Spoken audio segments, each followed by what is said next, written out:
வெளிநாட்டில் வேலை செஞ்சுட்டு இருக்கார். அவங்களுக்கு இந்த மாதிரி கலத்துற தோஷம் இருக்குது. எது பண்ணாலும் கல்யாணம் பண்ணாலும் அது இல்லை, எந்த பரிகாரம் பண்ணாலும் வேலை செய்ய மாட்டேங்குது. எல்லாம் பண்ணும்போது ஒரு ஜோசியர் சொல்லியிருக்கிறாரு, இல்லைங்க இவங்களுக்கு வந்து 2வது கல்யாணம் தான் நிற்கும் நிலைக்கும், இல்லைன்னா அது மாதிரி பண்ண முடியாது, டம்மி கல்யாணம் ஒன்று பண்ணியே ஆகணுன்றாங்க.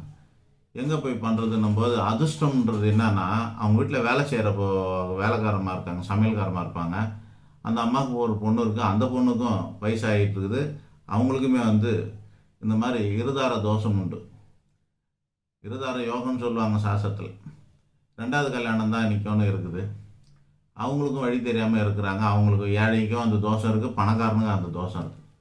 இது ரெண்டும் ஒரே இடத்துல இருக்கிறதுனால என்ன பண்ணாங்க, இந்த பொண்ணுக்கு கல்யாணத்தை நான் பண்ணி வைக்கிறேன்,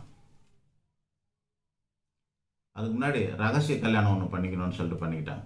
வீட்லேயே வச்சு ஒரு ஐயரை கூப்பிட்டு